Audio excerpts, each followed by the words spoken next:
Aujourd'hui, nous allons pratiquer une méditation guidée d'exploration et d'investigation, lors de laquelle nous allons tenter de découvrir s'il est possible de trouver dans notre expérience directe et immédiate un moi fixe, clairement définissable et immuable, qui serait aux commandes de notre vie et qui ferait l'expérience du monde qui l'entoure et de son monde intérieur. Nous allons pour ce faire questionner notre expérience, notre perception du monde et de nous-mêmes, et observer avec attention ce que l'on considère habituellement être une évidence.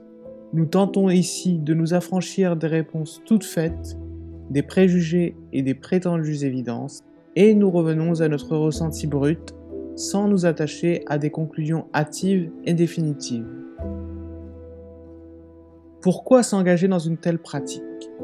Comme toutes les méditations présentées ici, il s'agit d'une pratique visant à développer un certain nombre de compétences que l'on possède tous, parmi lesquelles se trouvent la concentration, la pleine présence, le discernement, la lucidité, ainsi que l'acceptation du moment présent.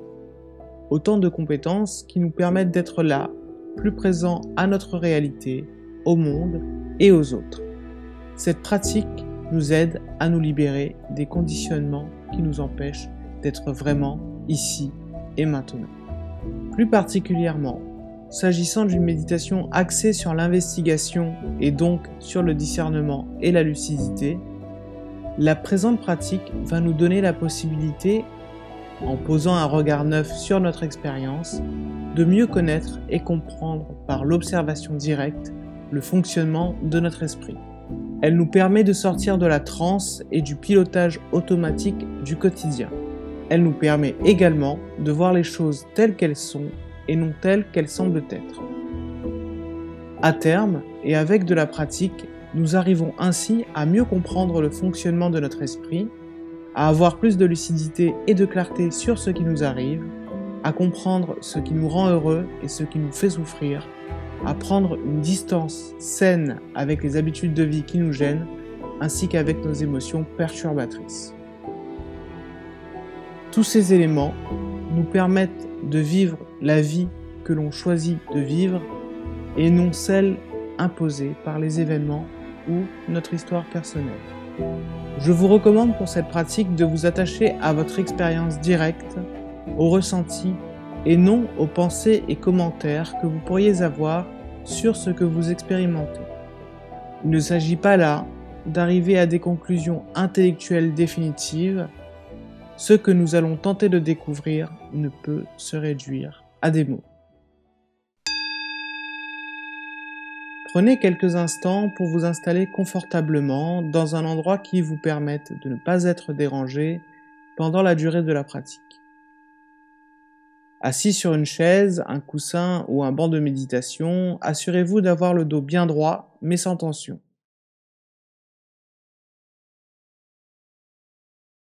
Je vous invite à fermer les yeux. Prenez quelques respirations profondes. Inspirez lentement jusqu'à remplir vos poumons et expirez lentement pour vider vos poumons.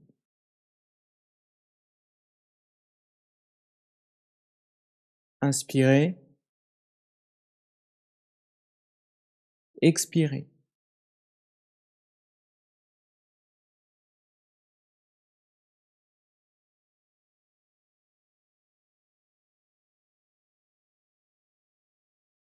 Prenez conscience maintenant de la sensation de contact entre votre corps et votre siège ou le sol. Laissez votre attention sur ce contact quelques instants.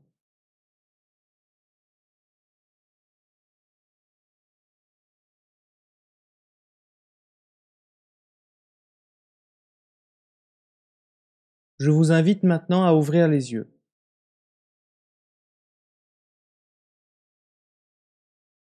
Portez maintenant votre attention sur un objet situé devant vous et regardez avec attention cet objet.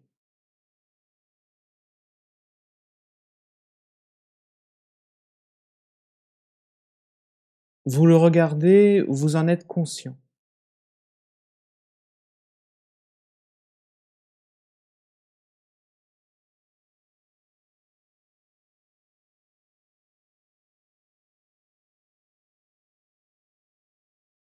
Et posez-vous maintenant la question, qui regarde? Qui perçoit cet objet? Et voyez la réponse qui vous vient instinctivement. Si j'étais dans la pièce avec vous et que je vous demandais de regarder cet objet, et que je vous demandais qui le regarde, il y a de fortes chances que vous me répondiez interloqué: «C'est évident, c'est moi qui regarde cet objet». Laissez votre attention sur cet objet quelques instants, sans commentaire. Simplement, ayez conscience de voir cet objet.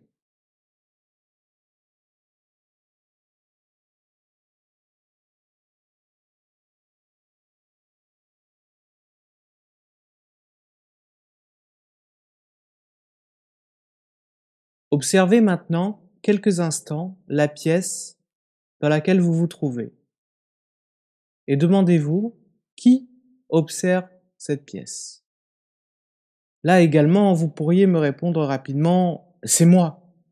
Et vous pourriez même, avec une pointe d'agacement, ajouter: «C'est moi», en y ajoutant votre nom et votre prénom. Très bien. Laissez votre attention dans cette pièce que vous observez et laissez-la se reposer dans l'espace de la pièce. Ressentez cet espace. Habitez cet espace.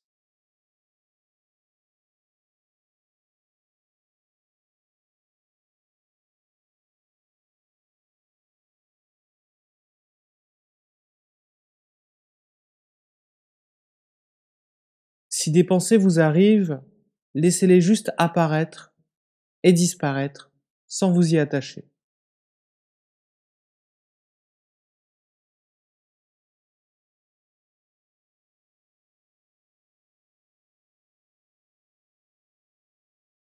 Observez maintenant quelques instants la surface sur laquelle se trouve l'objet de tout à l'heure et demandez-vous qui observe, qui a conscience de cette surface.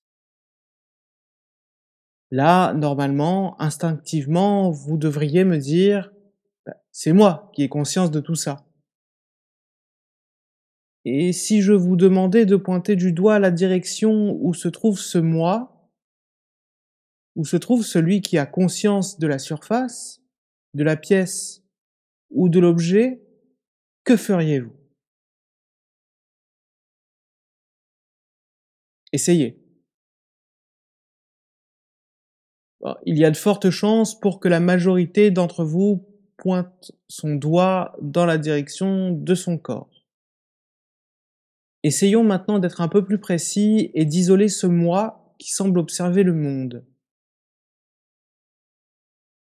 Je vais maintenant vous demander de regarder et d'observer attentivement vos pieds.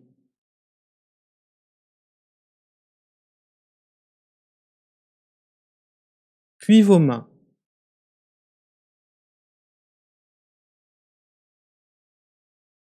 Puis vos bras, vos jambes, ainsi que votre ventre. Regardez-les et observez-les.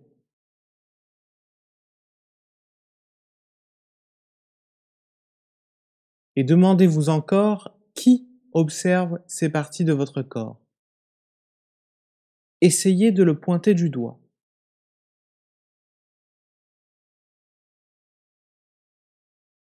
Alors à ce stade, il pourrait y avoir deux réponses instinctives. Certains pourraient affirmer que ce qui observe, ce qui est conscient, se trouve au niveau du cœur, du thorax. D'autres, peut-être plus nombreux, pourraient affirmer que celui qui observe se trouve au niveau de la tête. Partons donc à la recherche de ce moi observateur. Explorons tout d'abord la zone du cœur et du thorax et vérifions la première hypothèse. à savoir si, dans notre expérience immédiate, on expérimente bien que notre moi, ce qui observe, ce qui expérimente, se trouve bien là. Pour cela, portez votre attention sur la zone de votre thorax et ressentez-la. Alors il ne s'agit pas de réfléchir, de visualiser ou d'imaginer cette zone, mais bien de la ressentir.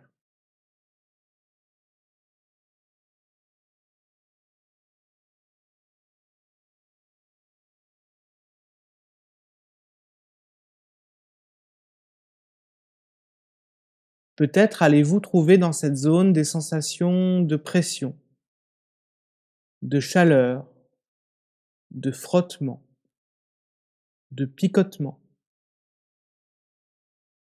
de frisson, de tension ou encore de démangeaison. Investiguez, recherchez, ressentez.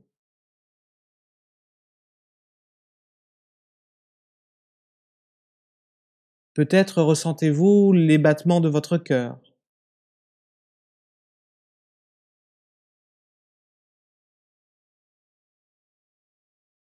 Peut-être encore y a-t-il des endroits où il n'y a aucune sensation. Observez toute cette zone avec vos ressentis en détail, de l'extérieur vers l'intérieur, et explorez ses tréfonds, ses sensations, ou l'absence de sensations, pour trouver ce que vous pensiez peut-être être votre moi.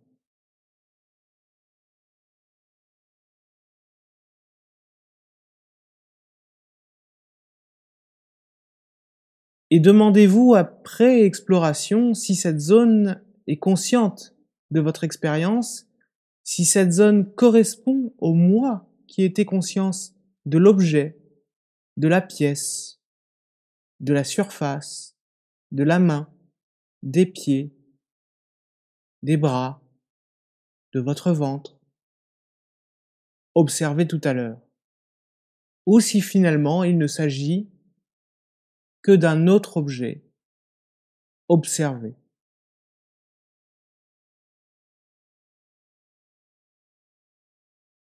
Avez-vous trouvé l'observateur et l'expérimentateur dans cette zone du cœur ou du thorax?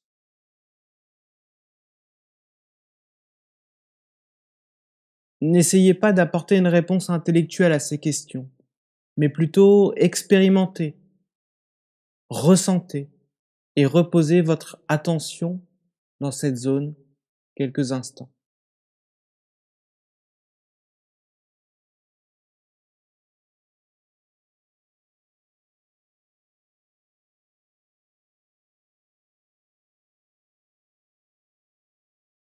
Continuons notre recherche.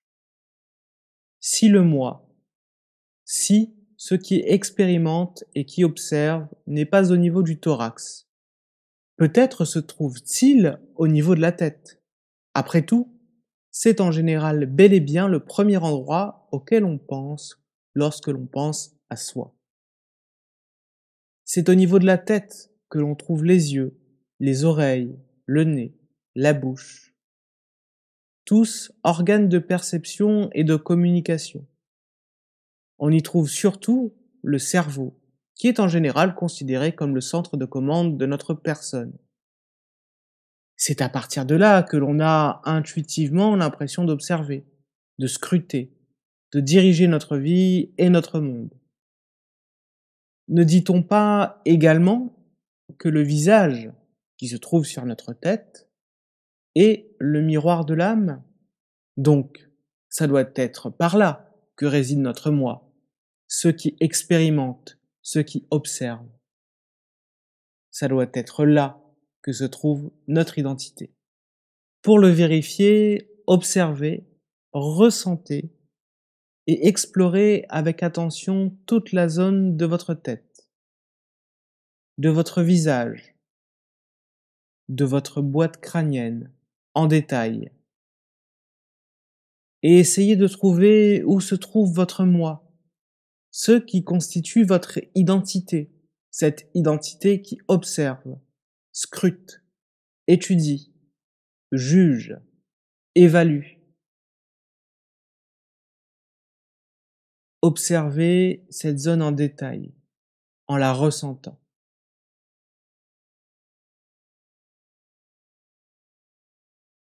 Vous pouvez commencer par vos lèvres, ressentez-les, vos gencives, tout l'intérieur de votre bouche, votre langue, puis vos joues, votre nez, vos pommettes, vos paupières. Explorez toute la zone de votre front.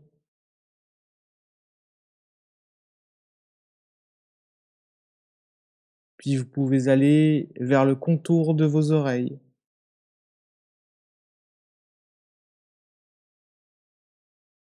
Explorez votre nuque, l'arrière de votre crâne. Ressentez toutes ces zones. Puis vos tempes et le sommet de votre crâne. Observez toute cette zone. Partez à la recherche. Observez avec vos ressentis, de l'extérieur, de la surface, vers l'intérieur, vers les tréfonds. Où se trouve l'observateur? Se trouve-t-il dans votre tête? Essayez également de ressentir l'espace qui se trouve à l'intérieur de votre boîte crânienne, celui qui se situe derrière vos yeux, entre vos oreilles. Portez-y votre attention.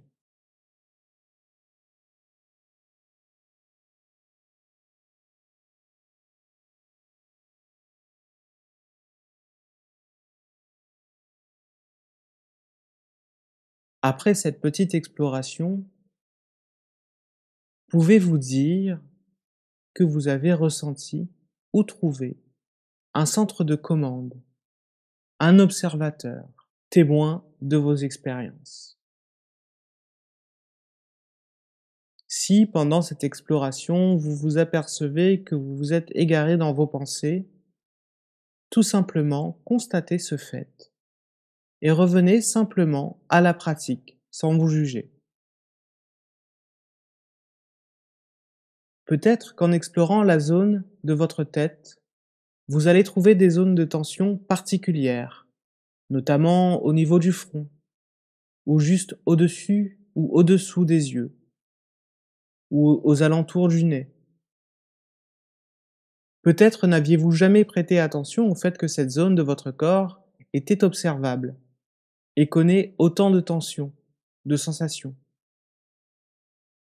Peut-être également n'aviez-vous jamais essayé de ressentir certaines parties de votre crâne. Continuez à rechercher dans vos ressentis et prêtez également attention aux pensées qui apparaissent, aux images qui vous apparaissent, et voyez si vous y trouvez ce que vous pensiez ou ressentiez intuitivement être votre moi.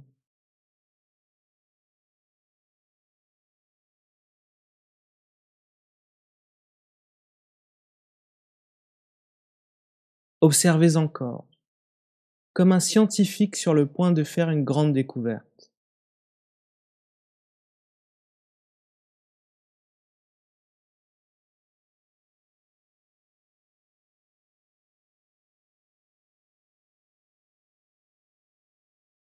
Dans cette observation,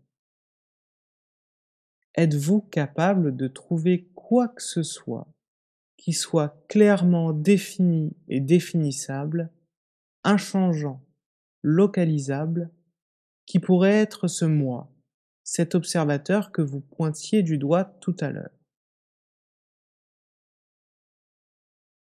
Et admettons un instant que vous perceviez quelque chose qui pourrait vous sembler être votre moi. Cette chose n'est-elle pas simplement qu'une tension que vous observez ou une impression que vous observez située au niveau de votre tête?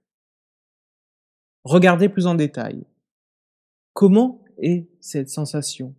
Où est-elle située? Quelles sont ses limites? Est-elle fixe? Demandez-vous. Cette tension est-elle ce qui observe ou n'est-elle qu'une tension qui est perçue? Essayez de trouver la réponse dans votre expérience directe et non en vous rappelant des théories dont vous avez connaissance.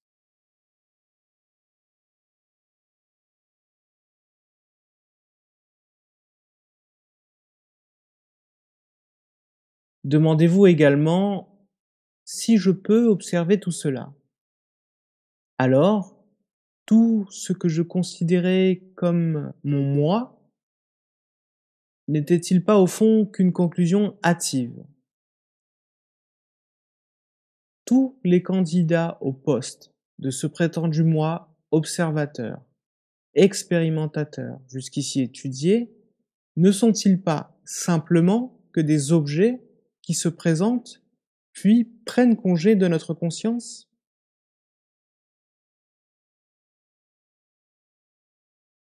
Dans ces conditions, pouvons-nous sérieusement nous identifier à cette sensation, cette impression un peu floue d'être qui nous sommes, située tantôt vaguement dans notre direction, ou un peu plus précisément dans notre crâne, au-dessus de nos yeux, voire dans notre gorge ou au niveau de notre cœur, alors même qu'à l'observation, ces sensations, ces impressions apparaissent, disparaissent sans arrêt, et qu'elles n'ont aucune forme définie, et qu'elles ne semblent être qu'un processus impermanent et impersonnel? Nous est-il possible seulement d'avoir la moindre certitude sur cela?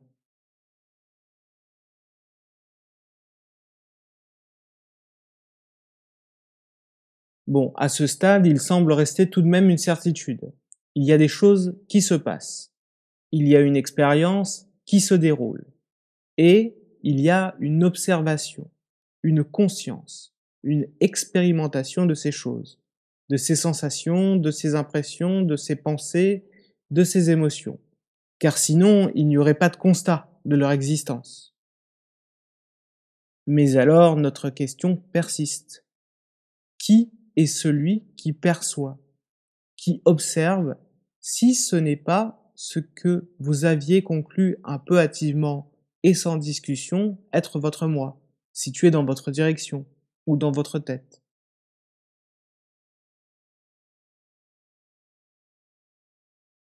Si il nous est impossible de trouver un moi fixe et immuable, et si ce qui est trouvé, si ce qui est perçu, n'est au final qu'un ensemble impermanent de sensations, de perceptions qui vont et qui viennent, s'il ne s'agit que d'un courant d'émotions, de pensées, d'intentions, de croyances sur nous et sur le monde, est-il cependant possible de trouver ce qui perçoit, ce qui expérimente, et ce qui, au fond, est en ce moment même en train d'écouter cette méditation guidée un peu perplexe et de vivre cette expérience? Est-il possible de trouver ceux qui expérimentent tout cela?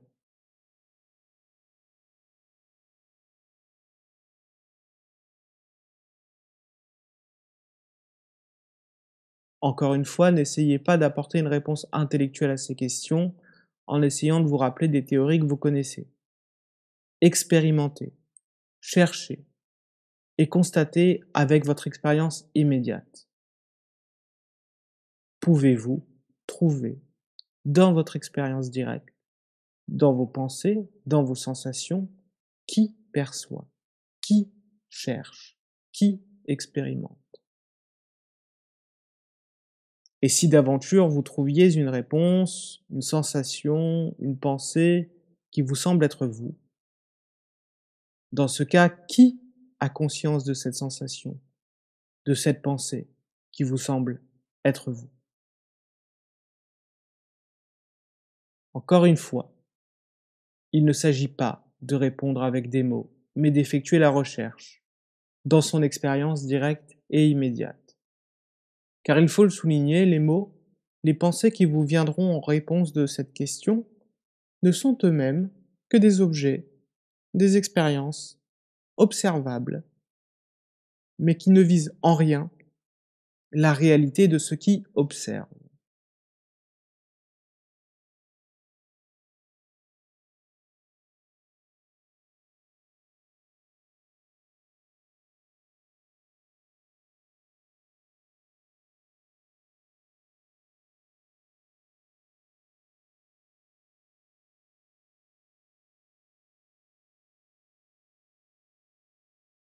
Je vous invite maintenant à reposer votre attention et à rester dans cet état débarrassé des concepts, où rien de certain et de fixe n'est trouvé, où vous ne savez pas, où il n'y a pas de problème à régler, mais juste à être ici et maintenant, sans tenter de mettre des étiquettes sur les expériences qui apparaissent et disparaissent.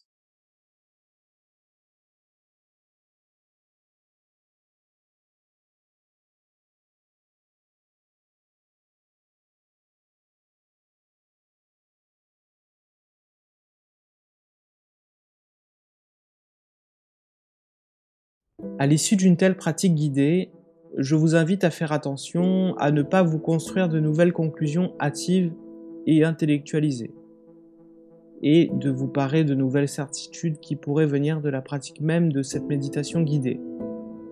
Toute conclusion et certitude auxquelles vous pourriez parvenir ne seraient encore que des pensées, des sensations, des impressions, des images et des certitudes qui ne sont en eux-mêmes que des objets qui apparaissent et disparaissent, mais ne constituent en rien une réalité absolue. En effet, tout comme l'existence d'un moi immuable, permanent et clairement défini semble être une conclusion hâtive faite par notre mental et par une absence d'analyse de notre expérience, il ne faut pas aller non plus dans l'excès inverse et tirer la conclusion d'une telle pratique que rien n'existe, que vous n'existez pas et que les autres n'existent pas. Cela ne serait encore que de nouvelles croyances, de nouvelles pensées, de nouvelles impressions, de nouvelles sensations qui au fond ne nous indiquent rien sur une vérité ultime ou une réalité transcendante. Et observez cela également. Observez et accueillez vos doutes, vos craintes, vos peurs. Et demandez-vous s'il est possible de trouver ceux qui expérimentent tout cela.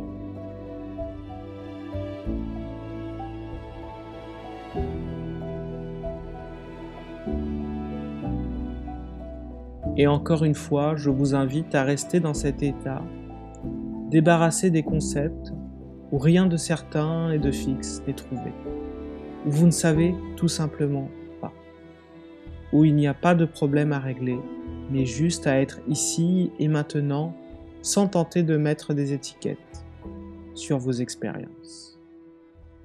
Reposez simplement dans cet état.